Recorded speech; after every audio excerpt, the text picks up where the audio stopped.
இந்த புதுக்கோட்டைக்கு மிக முக்கியமாக தஞ்சாவூரிலிருந்து புதுக்கோட்டை வரை ரயில்வே புதிய வழித்தடம் இது மதிப்பீடு செய்து தயாராக இருக்கக்கூடியதை இப்போ பிங்க் புக்கில் இல்லைன்னு சொல்கிறாங்க.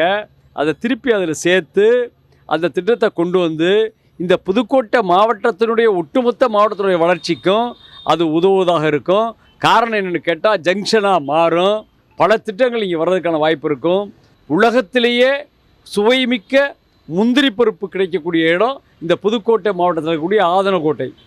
இதுக்கான மத்திய அரசுக்கான ஒரு தொழிற்சாலையை இந்த புதுக்கோட்டையில் கொண்டு வரணும்னு நாங்கள் எதிர்பார்த்துக்கிட்டு இருக்கோம். அடுத்ததாக இந்த புதுக்கோட்டைக்கு பக்கத்தில் அருகில் இருக்கக்கூடிய மீமிசல் மற்றும் கட்டுமாவடி இந்த பகுதியில் மீன் வளம் அதிகமாக இருக்குது. அந்த மீன் வளத்துக்கு இங்கே கோல்டு ஸ்டோரேஜ் இல்லை. இந்த கோல்டு ஸ்டோரேஜ் மற்றும் இன்டர்நேஷ்னல் மீன் எக்ஸ்போர்ட்டுக்கான இதை மத்திய அரசு ஏற்படுத்தி தரணும். இது இந்த புதுக்கோட்டை ஒட்டுமொத்தமாக வளர்ச்சிக்கான வாய்ப்பை உருவாக்கும். பிஜேபி அரசாங்கத்தினுடைய தேர்தல் அறிக்கையிலே தமிழகத்தில் உள்ள இந்தியாவில் உள்ள அனைத்து நதிகளையும் இணைப்பதாக ஒரு வாக்குறுதி கொடுத்தார்கள். அதில் முக்கியமாக கோதாவரி காவிரி இணைப்பு, காவிரி வைகை குண்டாறு இணைப்பு, இந்த திட்டங்களை எல்லாம் செயல்படுத்துவதாக அறிக்கை 2 தேர்தல் அறிக்கையிலும் கொடுத்திருக்கிறார்கள். அதற்கான நிதி இதுவரை ஒரு பைசா கூட ஒதுக்கவில்லை. அதற்கான நிலை என்னவென்று தெரியவில்லை. அதைப்போல் MS சாமிநாதன் கமிஷனுடைய அறிக்கை வெளிவந்து கிட்டத்தட்ட 20 ஆண்டுகளுக்கு மேல் ஆகிவிட்டது. அந்த அறிக்கையை அமுல்படுத்த சொல்லி கிட்டத்தட்ட 10 ஆண்டுகளாக விவசாயிகள் பல்வேறு விதமான போராட்டங்களை செய்திருக்கிறார்கள். அந்த அறிக்கைப்படி C2+50 என்ற ஃபார்முலாவிலே விவசாய விளைபொருள்களுக்கு விலை நிர்ணயம் செய்ய வேண்டும். அதனையும் இந்த பட்ஜெட்டில் அறிவிக்க வேண்டும்.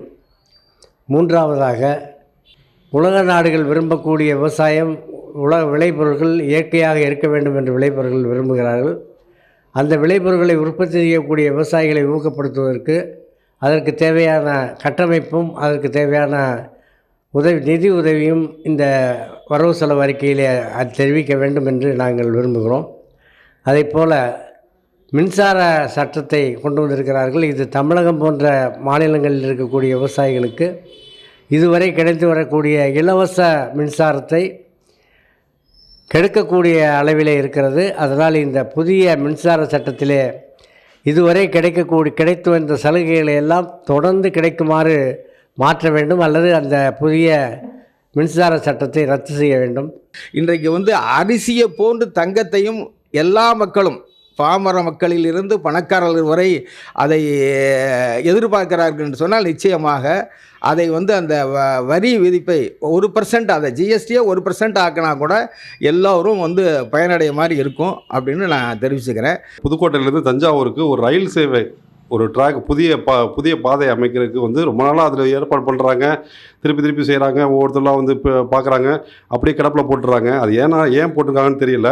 அதில் இல்லாமல் ரொம்ப நாளாக கிடப்பில் கிடக்குது திருப்பூர் மேம்பாலம், ரயில்வே மேம்பாலம். அந்த ரயில்வே மேம்பாலத்தை சீக்கிரமே அதுக்குள்ளே நிதியை ஒதுக்கி அதை அமைச்சு கொடுத்தாங்கன்னா நல்லாயிருக்கும்.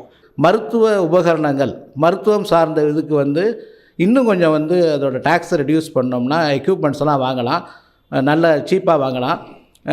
அதை ஜிஎஸ்டியே இல்லாமல் இருந்தாலும் நல்லது தான். ஏன்னா பெரிய இதுக்கெல்லாம் 18% கொடுக்குறாங்க.